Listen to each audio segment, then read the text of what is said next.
Dear viewers, welcome to Interview with Stephen Ahwen. Today's show features sexualization and objectification of women in advertising images. And my guest is Esther Hadassah Ogbaji.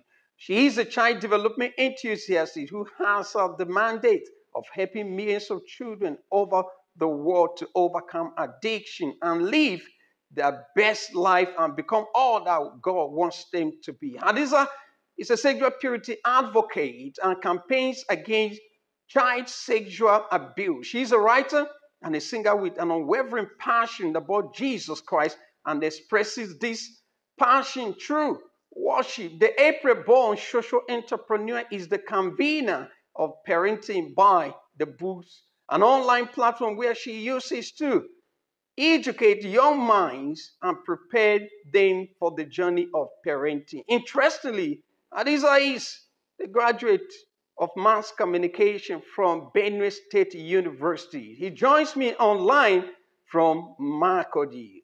Esther Hadassah Ogbaji, welcome to Interview with Stephen Ahwen. I am suitably delighted to have you on the show.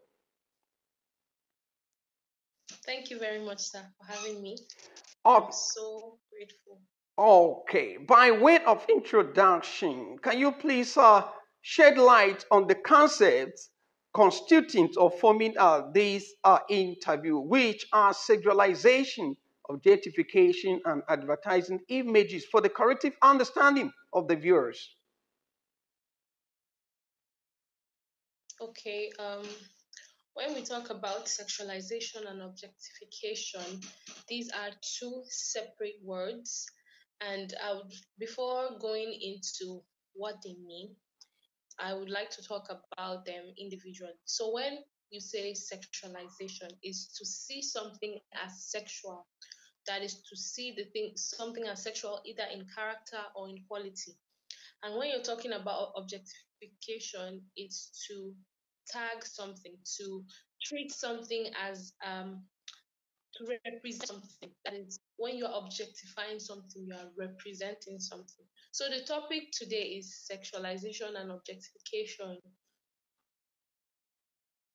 advertising in messaging. So when we're talking about this topic, one of the things I would like to say is that the media has a to contribute to the thought patterns, the ideas, and the decision making of the people. So advertising is a way and a method in which we can pass messages across to the audience, across to people in a way that will appeal them, and we want them to make decisions based on the adverts you are making. So basically, women are being tagged a particular way because they are used as models, they are used as models in various products, services, and a lot of media advertising messages. And women are being portrayed in a particular way, to look a particular way, to represent a particular thing, either for a company, a brand. And one thing about media messages is it is so powerful that it has a way of influencing the decisions of people. For example, if we see on the news today that there will be an earthquake tomorrow, you will see that right from this night, people will begin to prepare, people will be cautious, people may not even leave their houses. That's how powerful the media is. Because whatever message is being passed across, is being portrayed, that is what people believe. It shapes the belief systems and the mindset of people. So advertising messages um, portrayed to make women to look a certain way in their dressing, in the way they present themselves to a particular product or service, gives people an opinion that this is how women should look like. This is how women should be treated. And it has brought a lot of problems. It has brought a lot of contradictions in our society because people begin to see women in a particular light. For instance, you see a brand, maybe for instance, a fashion brand or a cosmetic brand, or let's not even go to fashion and cosmetic. We can even talk about things like beer, like all these other products. Women are being placed on these ads to look alluring, to look sexually inviting. So, and one thing that the media does is they have gone as far as studying the people, studying the psychology of people to know what appeals to their audience. So they use that method to pass their messages across, and not knowing that whatever they do, whatever they create, it has a way of shaping the mindset and the culture of people. And there's something I recently saw. Sexualization of women in the media contributes to rape culture. That is, it increases the effects of rape culture, because rape culture can be seen as something that includes jokes, music, advertisements, just little things that you know seem so normal. And the media has kind of portrayed a kind of culture that seems normal. So you see a lady with a very Okay. revealing outfit. These are well. Thank you. Okay. Thank you so much for explaining what those things stand for or mean. Now, the way advertising portrays women engaged has become more and more sexualized over time. In 2017, an Australian, lingerie is a women underwear that is designed to be seductive. Now, this company Yes. released a campaign called Office Party Time, where women were shown, wearing lingerie.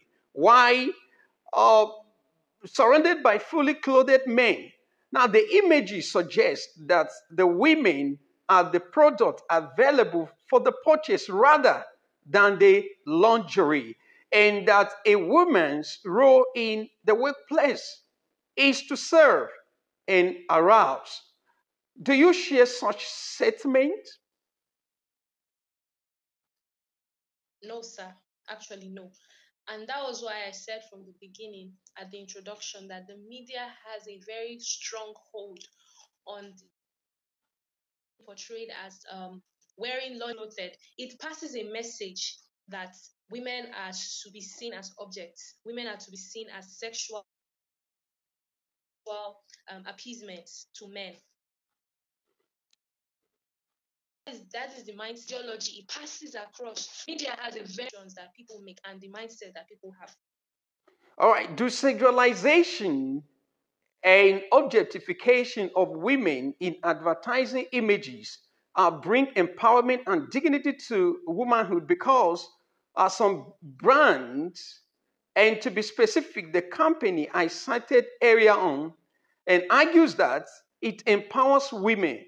What's your assessment of that sentiment? According to them, the company has a history of sexualized images, and the company argues that those sexualized images bring empowerment and dignity to the womanhood. Now, do you share that sentiment? What's your assessment of that sentiment? Okay, thank you very much, sir. Um, I do not share in that sentiment because the society we live in has painted a picture of what dignity and what dignity looks like, or what dignity should be. And when you look at the things that is being portrayed in some of these companies, when you look at the messages, the media messages, the advertising messages that is being passed across to the audience, it has more negative effects than positive. Because when we talk about dignity, for instance, I want to use the royal family as an example. When you look at the royal family in England, you would see that there is no form of nudity whatsoever. no form of exposure of sensitive parts of the body, no form of dressing that appears to be sensual. And when we talk about dignity, dignity should be something that should look, should be modest and should inspire other people to live better lives. But these messages that are being passed across do not inspire women to live better lives. Instead, these messages cause sexual tension, causes women to feel they need to look a particular way or to appear a particular way to appease men, and gives women the idea that being beautiful, you have to dress a certain way. So these are the types of ideologies that are formed by women. And then what the effect it has is that men, on the other hand, begin to see women as toys, sexual objects, and then we have the case of rape. Rape is now a common thing in our society because of some of these messages. So the effects are negative, they are not positive, they are not building our society. So we cannot say that it's empowering women, because it's rather degrading women than empowering women, because the effects are negative. Thank you. Now let's move or shift from advertising images a little. Now, often than not, you see young ladies wearing pants and their breasts scantily, covered in popular music produced by female singers. Don't you think that women themselves are the promoters of their sexualization and make men more and more tolerant of sexual harassment and violence? Very well, sir. Very well, sir. You are very right, and I agree with you, because it all boils down to what I was saying from the beginning. There is an idea that the media has sold to us.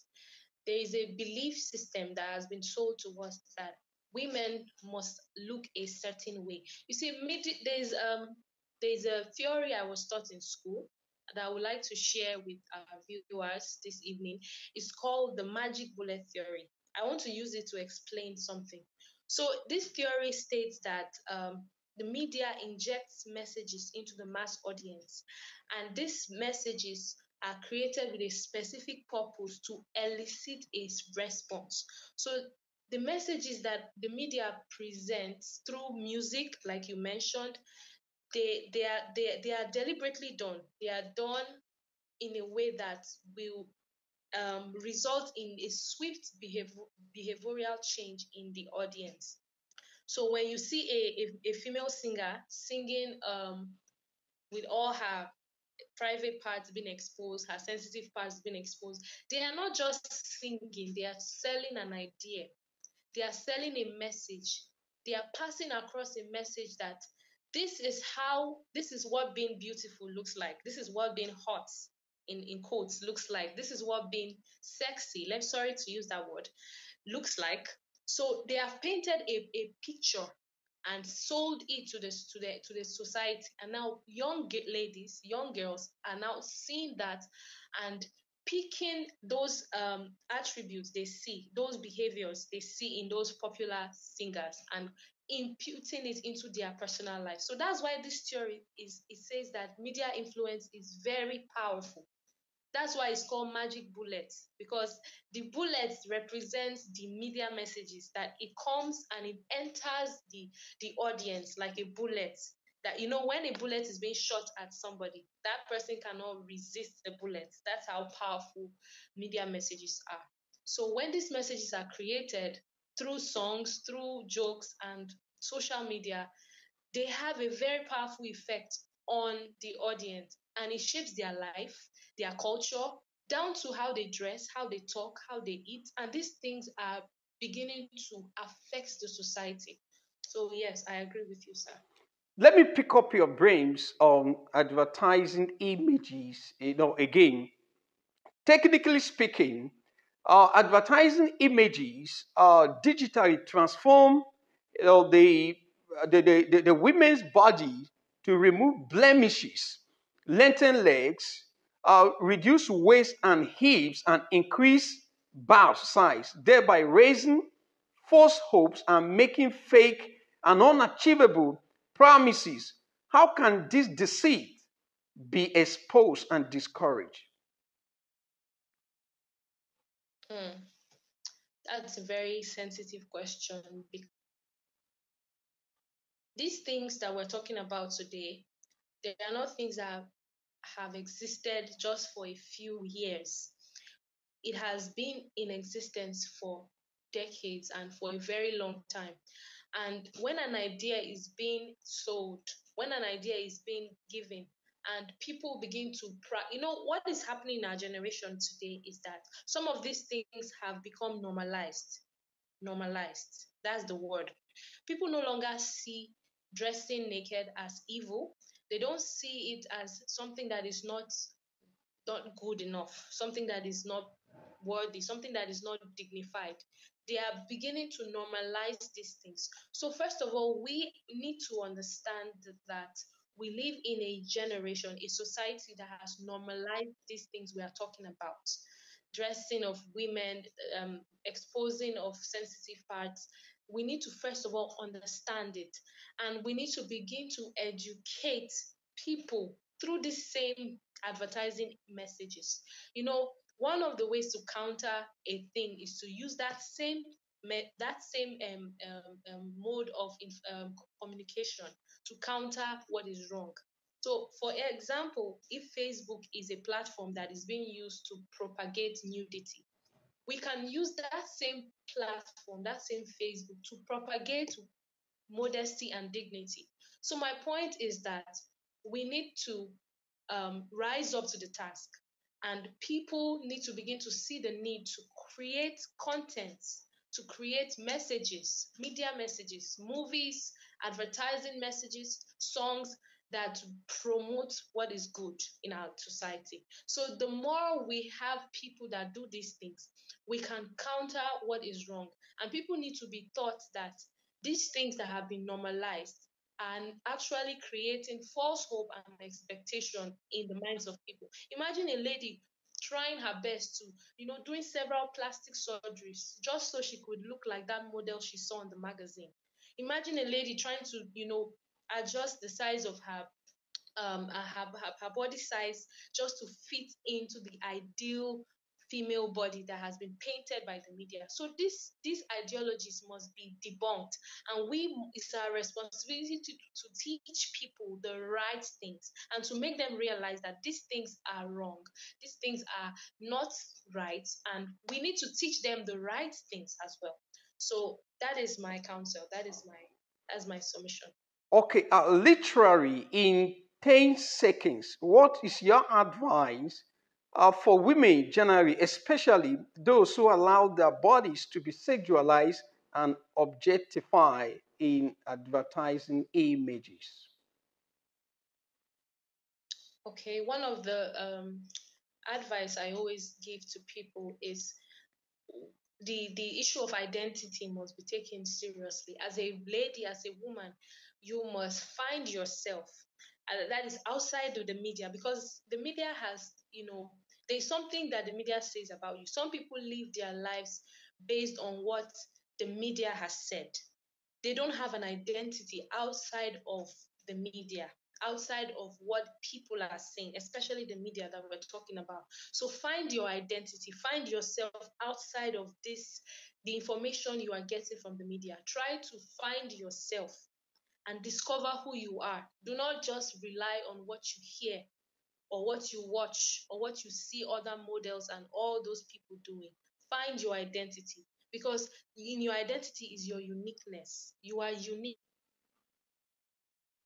Everyone use. So that is my advice. Find your identity, live authentic, live original. And that takes a wrap on the show. Esther Hadassah Ogbaji. Thanks for coming on the show to share your thoughts with us.